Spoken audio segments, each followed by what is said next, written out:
अब हम कॉलर के पास चलते हैं, उनकी भी प्रतिक्रिया लेते हैं। हाँ नमस्कार सर, सुरेश जी नमस्कार। हाँ नमस्कार, बोलिए। जी सर, मैं चूरू राजस्थान से राजकुमार सारस्वत निवेदन कर रहा हूँ सर। बोलिए जी, जैसा अभी ये प्रकरण चल रहा है सर लोकपाल पे, हाँ। अन्ना जी और रामदेव जी ने जिस तरह से इस पे प्रयास किया, उस प्रयास को धक्का सरकार ने पहुंचाया। हाँ। और उसके बाद में बीजेपी ने अनविजुअल तरीके से ऐसा प्रदर्शन किया कि अन्ना और रामदेव जी के साथ में हाँ। बीजेपी भी कंधे से कंधा मिला के खड़ी है। हाँ। लेकिन जब सर्वदलीय बैठक का जब आयोजन हुआ, उस वक्त बीजेपी ने भी अपना जो रंग है वो दिखा दिया। और मैं आपसे ये निवेदन करना चाहूंगा, इस देश की जनता को बेवकूफ बनाया जा रहा है। सिब्बल जैसे नेता जो बैठे हैं गद्दी पे, वो एक तरह से ये कहते हैं कि 80% जनता को तो ये पता ही नहीं है कि लोकपाल क्या है। और माननीय हटजी योगी जी आपके पास में बैठे हैं, मैं उनसे ये पूछना चाहूंगा, क्या वो ये छूट दे रहे हैं लोकसभा में जो पदासीन नेता है, जो पदाधिकारी है, जो मंत्रीगण है, क्या उनको खुली छूट देना चाहते हैं वो कि इस देश को लूटे और उसके ऊपर कोई भी व्यक्ति किसी तरह की प्रतिक्रिया व्यक्त न करे, और अगर करता हो तो वो गलत है। एक तरफ ये सरकार को भी सही बता रहे हैं, एक तरफ ये अन्ना जी को भी सही बता रहे हैं, तो फिर गलत क्या इस देश की जनता है? इस देश की जनता के सामने मेरे को आप बताइए है कि योगी महोदय कि क्या ऑप्शन है? दो व्यक्ति खड़े हैं, उन दोनों में से एक को आपको वोट देना पड़ेगा, चुनना पड़ेगा, और आपको ये एकदम पता है कि ये दोनों सही नहीं है। उसके बाद आप क्या करोगे? वोट का बाइकाट करोगे, या तीसरा नंबर अपने पास में ऐसा कोई है कि उसको दबा के हम उसको रिजेक्ट कर सके?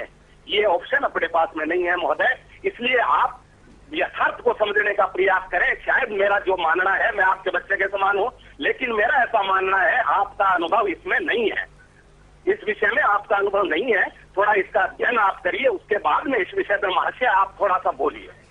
महाराज जी देखिए बंधु सरस्वत जी, आपका सवाल और जवाब उसी में है। जब वहाँ पर सरकार ने जो कुछ भी बात कही है, और अन्ना ने और रामदेव जी ने, अन्ना हजारे ने, रामदेव ने, स्वामी अग्निवेश जी ने, किरण बेदी जी ने जो कुछ भी मामला मसौदा लेकर के एक साथ कंधे से कंधा मिलाकर खड़े हुए, और बीजेपी या जिसका आप नाम ले रहे हैं सरकार और प्रतिपक्ष, उनका रुख क्या था वो भी आपने खुद ही बताया। उसके बारे में मैं कुछ कहना नहीं चाहता, लेकिन एक बात आपको बता दूं कि जब तक देश की जनता जागरूक नहीं होगी, अपने मताधिकारों का सही सदुपयोग नहीं करेगी, बेदाग लोगों को चुन करके नहीं भेजेगी, तब तक आलम ये रहेगा कि दिल के फफोले जल उठे सीने की दाग से, इस घर को आग लग गई घर के चिराग से। सारी जिम्मेदारी सरस्वत जी आप जैसे लोगों की है, जो आप लोग गलत लोगों को चुनकर संसद में भेजते हैं। और अगर चुनाव की प्रक्रिया सही हो जाए तो मैं समझता इस प्रकार की बात नहीं होगी। दूसरी बात और सुन लें, अन्ना हजारे जी यहाँ कोई हो, रातों रात कोई गांधी बनना चाहे, जयप्रकाश नारायण बनना चाहे, या महर्षि दयानंद बनना चाहे, या प्रथम जनरल करियप्पा बनना चाहे, तो ये संभव नहीं है। उसके लिए गांधी बनने के लिए गांव गांव जाना पड़ेगा, और चिंतन और मनन की जरूरत है, मानसिकता को और विचारों में परिवर्तन की जरूरत है, फिर लोकपाल विधेयक अपने आप पास हो जाएगा। लेकिन क्या महाराज जी रातों रात सरकार हिटलर बनती है तो चलेगा? नहीं, बिल्कुल नहीं चलेगा। लेकिन ऐसा हो रहा है? नहीं, ऐसा तो उनसे पूछिए ना। अगर रामदेव जी के साथ कोई समझौता हुआ था और रिटर्न हुआ था, अंडरस्टैंडिंग बन गई थी, एक सन्यासी को आकर के रामलीला मैदान में महिला का कपड़ा पहन के भागने की जरूरत नहीं थी। उनको आकर के जो भी समझौता हुआ, देश को और अपने अनुयायियों को वहां पर रखते कि मेरा समझौता हो गया। उनका तो जो हुआ, सरकार के बारे में हम यहाँ पर बात कर रहे हैं। नहीं, सरकार का तो सीधा है कि हम अपना मसौदा तैयार कराएंगे, इसमें लोकपाल के लिए संसद में रखेंगे, चर्चा होगी, और चर्चा के बाद वो पास होगा, उसको हम इम्प्लीमेंट करेंगे। बिल्कुल। हम यहाँ पर एक कॉलर से बात करते हैं, उनकी प्रतिक्रिया लेते हैं। चलिए कॉलर के बजाय एक एमएमएस देखते हैं क्या कहता है।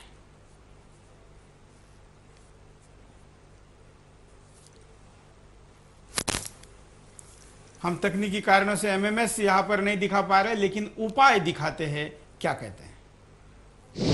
सरकार अपना तानाशाही रवैया खत्म करे, जिससे शासन में लचीलापन आएगा। राजनीतिक दल अधिक जिम्मेदार बने, जिससे आम जनता का विश्वास उन पर बना रहे। सिविल सोसाइटी के लोकपाल बिल को मान्यता मिले, जिससे भ्रष्टाचार पर काबू पाया जा सके। देश की जनता को संघर्ष करना चाहिए, जिससे राजनीतिक दल कठोर लोकपाल बिल पारित कर सकें। देश के नेता आपसी अविश्वास को दूर करें, जिससे नेताओं की आपसी लड़ाई के बजाय देश के विकास में योगदान करें। ये उपाय है, इसके साथ भी कई उपाय हो सकते हैं। हम एक एक करके इस कार्यक्रम में आखिरी बार हमारे अतिथियों के पास भी जाएंगे। शुरू में चलते मुदगिल जी, आप इस कार्यक्रम के अंतिमतः क्या संदेश देना चाहेंगे? देखिए, पहले महाराज जी की एक बात थी जिसपे इन्होंने शेर भी कहा कि लोगों को चाहिए कि अच्छे उम्मीदवार चुन के भेजें। तो इससे पहले पॉलिटिकल पार्टीज का दायित्व बनता है कि वो अच्छे उम्मीदवारों को टिकट दे, जिससे लोगों को चुनने का मौका मिले। जब वो पॉलिटिकल पार्टीज ही अच्छे आदमियों को उम्मीदवार नहीं बनाएगी तो लोगों के पास क्या ऑप्शन है चुनने की। अच्छा, दूसरी बात ये है कि जहां तक इन्होंने रामदेव जी के बारे में जो बात कही, देखिए मैं ये समझता हूं कि रामदेव नहीं, किसी भी व्यक्ति को इस सोसाइटी के ये अधिकार है कि अपनी बात को रख सके। और सरकार को, ये सरकार जो 13-13 दिन तक पटड़ियों से लोगों को नहीं हटा पाई, जो जातीय आरक्षण को लेकर जिन्होंने रेलवे लाइनें रोकी थी, वो 13-13 दिन तक उन लोगों को नहीं हटा पाई। यहाँ रात उन्होंने एक आदमी जो चलो कीर्तन ही कर रहा था या कुछ भी कर रहा था, उसको मार भगाया आपने। तो ये भी कुछ सरकार का, मेरे को सरकार के डेकोरम से गिरी हुई बात लगती है। और जहां तक ये पूरी सरकारी मशीनरी या प्रतिपक्ष या कोई भी राजनीतिक दल ये समझते हैं कि लोगों को या मीडिया को या इस और किसी नॉन पॉलिटिकल लोगों को इस बात को उठाने का अधिकार नहीं है और ये खाली संसद और सांसदों के बीच की बात है, तो ये उनको अपना एटीट्यूड बदलना पड़ेगा। समाज, अब राजनीतिक दलों को समाज की अपेक्षाओं के अनुसार चलना पड़ेगा, उससे अलग नहीं चल सकते। बिल्कुल। महाराज जी, आपकी क्या प्रतिक्रिया है? देखिए, जहां तक मुदगिल जी ने रामदेव जी की जो बात कही है, मेरा कहना सिर्फ इतना ही है कि रामदेव जी की जो समझौता, जो भी बात सरकार के साथ हो गई थी। चलिए महाराज जी, आप रामदेव जी के ऊपर गुस्सा बाद में निकालिए। लोकपाल विषय पर कार्यक्रम में आखिर में आप क्या कहेंगे? लोकपाल विधेयक की जो चर्चा जिसके लिए हम लोग यहाँ बैठे हुए हैं, अन्ना हजारे ने जो मुद्दा उठाया है, ये देश हित में है, लोक हित में है, समाज हित में है, जनहित में है।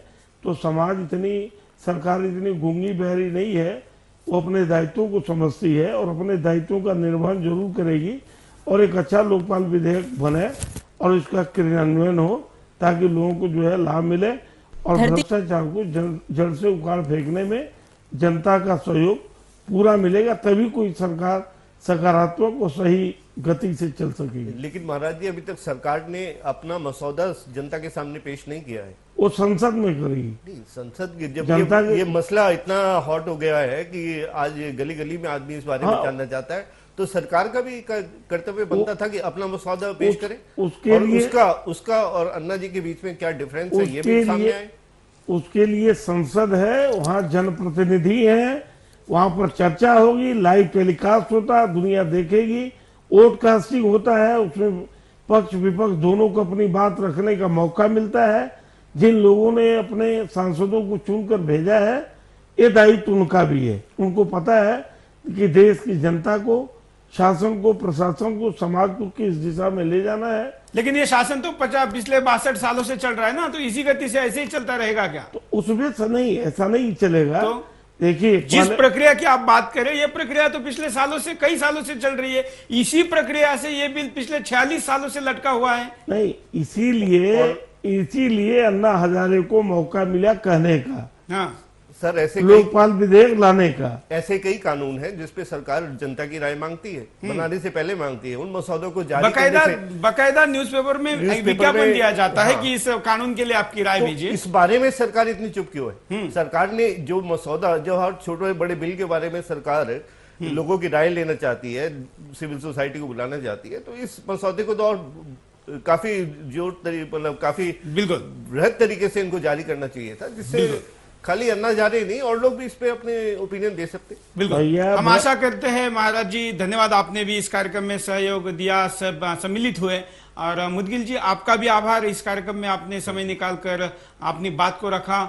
मैं आपको, दर्शकों को कहना चाहूंगा कि कार्यक्रम तो होते हैं, चर्चा होती है, इन चर्चा के द्वारा आपको क्या करना है आपको ही तय करना है, क्योंकि इस देश के असली मालिक आप है। इसके मैं आपको बार बार इसलिए याद दिलाता हूं क्योंकि मालिक का ही अपने संपत्ति पर, इस देश पर एक तरीके से निराशा के साथ नियंत्रण छूट गया है, और इसीलिए जो ट्रस्टी बनकर जिन्होंने काम करना चाहिए वो मालिक बनकर उसको लूट रहे हैं। ऐसे में राजनीतिक दलों के आप वोटर हैं, आप वोट देते हैं इसलिए आपके पार्टी की राजनीतिक मान्यता बनी हुई है या उसका प्रतिनिधि विधानसभा या लोकसभा में आकर बैठता है। तो आपका भी कर्तव्य है, आप अपने लोक प्रतिनिधि को पूछिए, भले वो किसी भी दल का हो, उसको पूछिए कि तुम्हारा और तुम्हारे दल का क्या रुख है और क्यों रुख स्पष्ट नहीं है। यह सवाल आपको पूछने का अधिकार है। बिंदास बोल में आप जिस तरीके से कॉल करते हैं, ऐसा ही कॉल अपने लोक प्रतिनिधि को करिए और उसको पूछिए कि तुम्हारा यह स्टैंड क्यों नहीं